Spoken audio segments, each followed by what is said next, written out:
Muy buenas noches, qué bueno poder estar con ustedes en este tiempo después de la faena del día, un pequeño espacio para encontrarnos con Dios, para bendecir su nombre, para alabarle y bueno, para darle gracias por sus misericordias, porque la Biblia dice que nuevas son sus misericordias cada mañana. Es decir, todos los días estrenamos. ¿Qué estrenamos todos los días? La misericordia de Dios. Bienvenidos todos a nuestro tiempo devocional y a nuestro canal, Comunidad Cristiana de Crecimiento Integral. Te invitamos a suscribirte y a estar pendiente de todas nuestras actividades, que son actividades de enriquecimiento desde la palabra del Señor.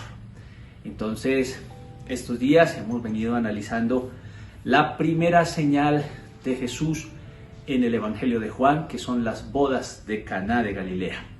En el capítulo 2, desde el versículo 1 al versículo 12, nos encontramos con la primera y la más importante de las señales, porque por decirlo de alguna manera, ella engloba todas las demás señales en el Evangelio de Juan. Entonces, estamos aprendiendo de la palabra del Señor, ya que hemos entendido que las señales, por lo menos en el Evangelio de Juan, no son actos de poder, todo lo contrario. Lo que quieren hacer las señales no es apuntar hacia ellas mismas y quedar admirados con ellas, sino que crezca la fe de las personas que siguen a Jesús de Nazaret y además se manifieste la gloria del Hijo de Dios. Vamos a leer entonces el pasaje en esta noche para volver a contextualizarnos y ya tener una parte final de estos días que hemos hablado de las bodas de Caná de Galilea, porque el domingo nos vamos a encontrar con la purificación del templo, que tiene una curiosidad. Para Juan es al comienzo del ministerio de Jesús, pero para Mateo, Marcos y Lucas es al final del ministerio de Jesús. Cada uno lo ha compuesto de manera diferente, entendiendo que tienen intencionalidades distintas. Vamos a Juan capítulo 2.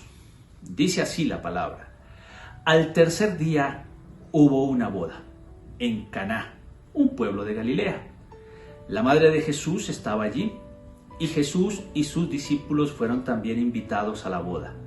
Se acabó el vino, y la madre de Jesús le dijo: ya no tienen vino. Jesús le contestó: mujer, ¿por qué me dices esto? Mi hora no ha llegado todavía. Ella dijo a los que estaban sirviendo: hagan todo lo que él les diga. Había allí 6 tinajas de piedra para el agua que usan los judíos en sus ceremonias de purificación. En cada tinaja cabían de 50 a 70 litros de agua.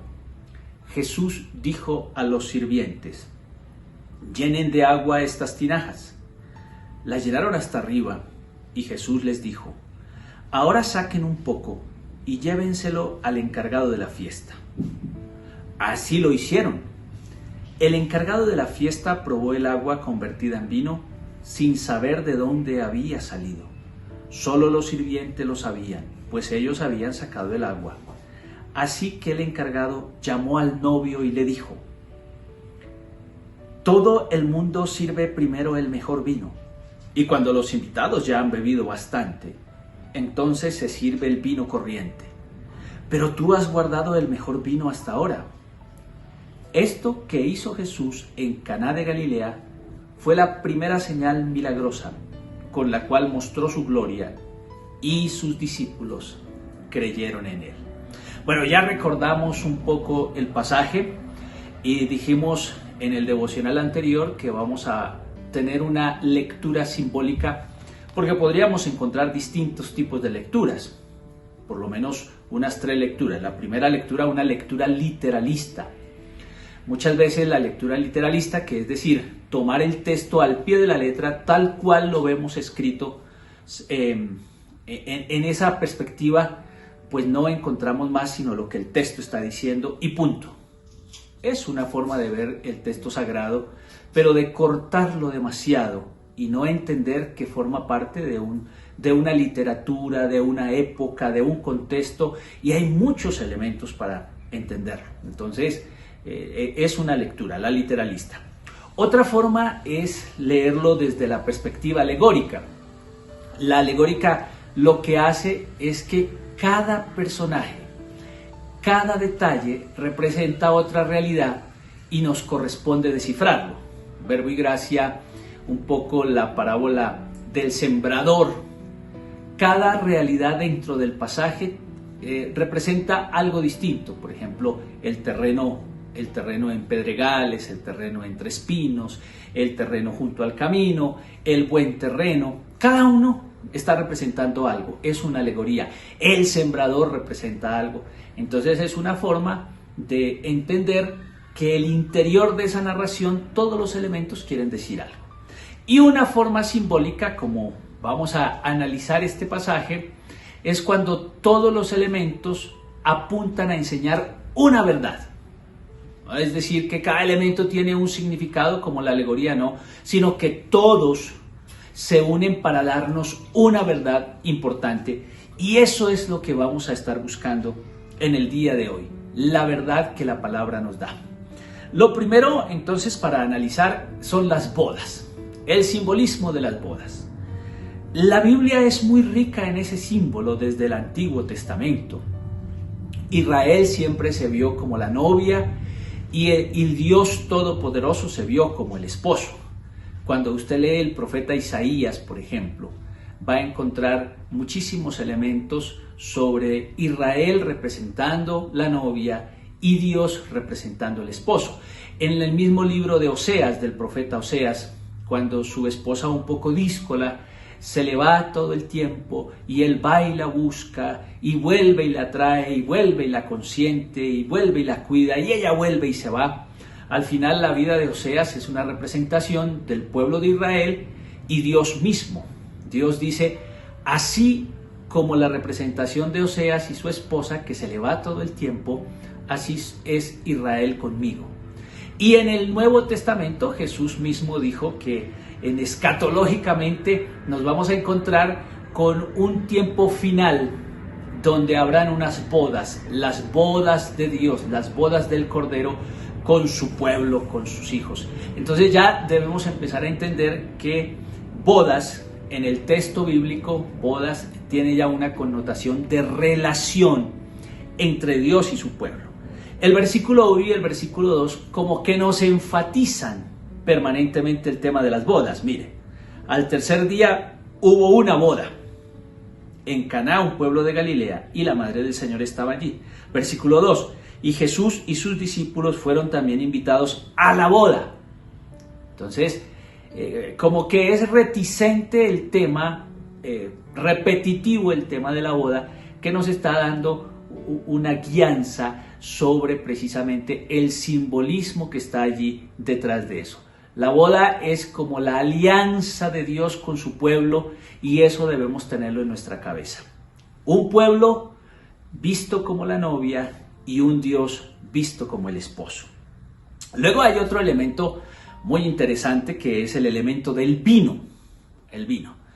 El vino acompaña la boda. Lógicamente es un elemento esencial en la boda.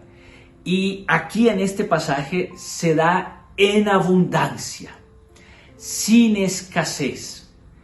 Jesús da además al final un vino superior. Como que hay una continuidad de dos vinos. No es un vino mezclado con otro, sino es una continuidad de dos vinos. Primero, el mayordomo ha dado el primer vino dispuesto para la boda. Y luego en la parte final, cuando ya se ha bebido demasiado y ya no hay más vino, aparece un vino dado por Jesús, que es un vino superior, muy, muy superior. Entonces lo que podemos ver es que hay continuidad de dos vinos. Y lo que nos está hablando es de la alianza de Dios con su pueblo y que hemos llegado a una alianza. La alianza llegó a la perfección gracias a la acción de Jesús. Es allí donde podemos ver claramente los dos momentos de la alianza del Señor. Un momento narrado en lo que conocemos como el Antiguo Testamento y un nuevo momento que se está hablando de un nuevo tiempo a través del Señor Jesucristo. Por eso, si queremos hablar de la Biblia, este pasaje nos la resume perfectamente bien. Son dos vinos dados por el mismo Dios. es decir, por el mismo novio, ya les voy a explicar eso. Dado por el mismo novio, el vino antiguo y el vino nuevo. Es la alianza de Dios con su pueblo y una alianza que se perfecciona a través de la acción de Jesús. Dos testamentos que representan los dos vinos, ¿no? Y entonces aquí pues nos surge la pregunta, bueno, ¿y quiénes son los esposos entonces? Porque el texto casi que no nos hablase de los esposos. Es una boda, pero en la boda no se nos habla mucho del esposo. Solamente al final, cuando ya se ha probado el vino, cuando ya se ha solucionado el tema de la escasez, y ahora no hay escasez, sino una abundancia absoluta, es cuando aparece por el mayordomo que hace referencia al novio. Dice que el encargado de la fiesta probó el agua convertida en vino sin saber de dónde había salido. Solo los sirvientes lo sabían, pues ellos habían sacado el agua, así que el encargado llamó al novio y le dijo, fíjese hasta dónde aparece el novio. Todo el mundo sirve primero el mejor vino y cuando los invitados ya han bebido bastante, entonces se sirve el vino corriente. Y aquí viene la clave de lo que nos enseña el encargado de la fiesta o el mayordomo. Dice, pero tú has guardado el mejor vino hasta ahora. ¿Quién guardó el mejor vino hasta el final? Pues para el mayordomo, el novio. Entonces, ¿quién es el novio? Pues el novio termina siendo Dios. Dios es el novio, ya que es un simbolismo en toda la Biblia donde Dios se ha representado como novio y es el que ha otorgado a su pueblo los distintos vinos, el vino antiguo y el vino nuevo que ahora Cristo ha venido a traer. Y ya lógicamente, por deducción, nos vamos a encontrar que aunque la novia no aparece en el pasaje, descubrimos definitivamente quién es la novia. Pues la novia indudablemente está representando al pueblo de Israel o al pueblo escogido de Dios. Entonces, ¿quiénes son los esposos, los que se están casando? Pues es la boda simbólica entre Dios y su pueblo que ahora están recibiendo una nueva alianza, una alianza que ya no se basa en los elementos antiguos de la ley, sino que se basa en los elementos del amor. El amor que Jesús ha traído a la humanidad.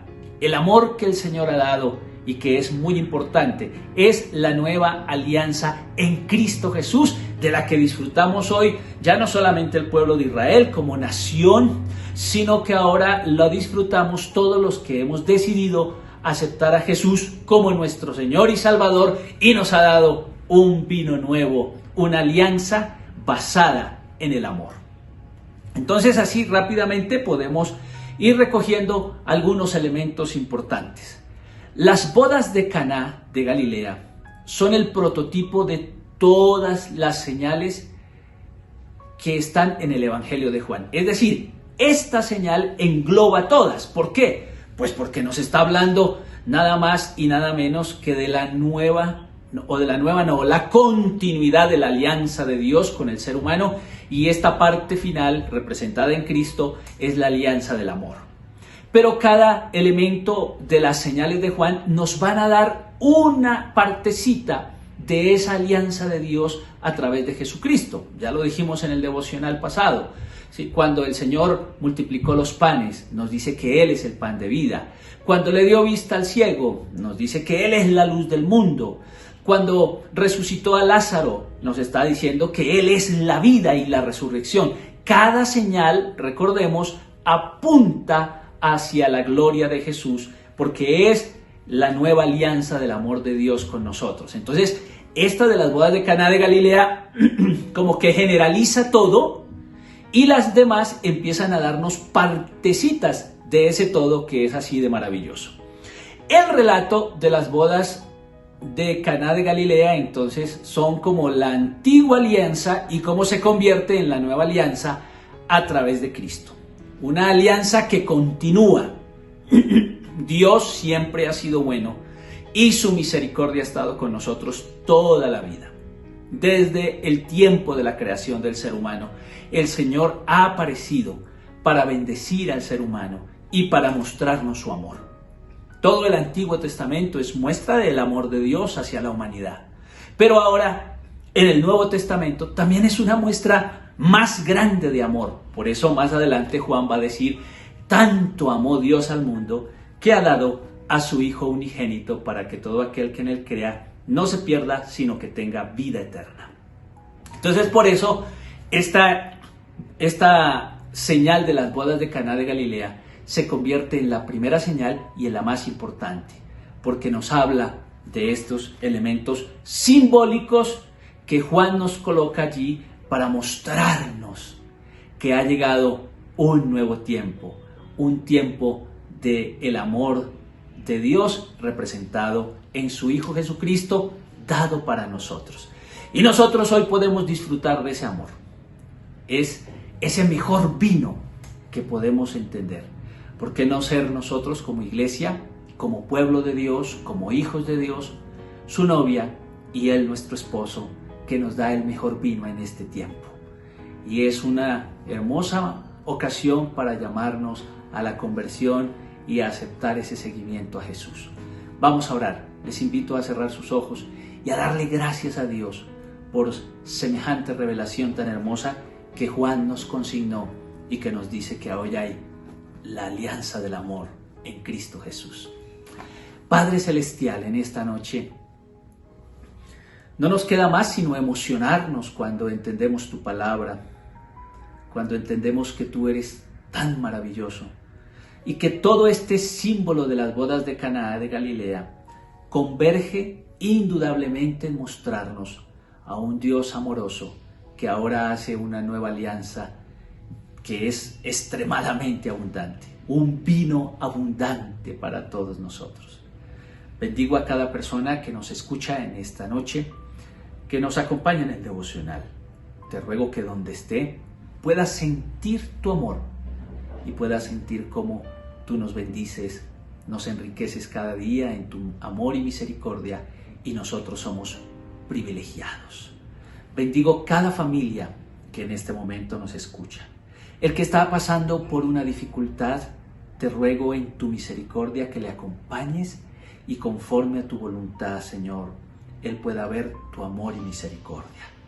Te rogamos por estos tiempos de COVID, Señor, guárdanos de esas terceras olas que están siendo anunciadas y que ya en lugares como Brasil se han manifestado. Rogamos por nuestros hermanos brasileros y nuestros hermanos europeos, y que aquí en esta nación podamos ser sensatos para evitarnos contagios y muertes como las que ya hemos tenido. Por favor, Señor, bendice a tu pueblo, bendice a nuestra tierra con tu misericordia y ayúdanos a entender este inicio de la alianza del amor que nos bendice tanto a todos. Amén y amén. Qué bueno estar con ustedes, qué rico poder estudiar la palabra del Señor. Entonces, sigámoslo haciendo. El próximo domingo, como les dije, vamos a tener un tiempo especial con la purificación del templo, que realmente descubrimos que no es una purificación, sino una sustitución del templo, hecho de mano de hombres. Ahora vamos a pasar a un templo distinto. No se pierda el domingo, pues los que van a estar presenciales en nuestra comunidad, les esperamos allí con mucho amor, y el que va a estar en lo virtual, no se lo pierda desde las 8 de la mañana. Dios les bendiga, Dios les guarde, y no se olviden de lo que dijo Pablo: nada ni nadie nos separa del amor de Dios, que es en Cristo Jesús, Señor nuestro. Chao, chao, mil bendiciones.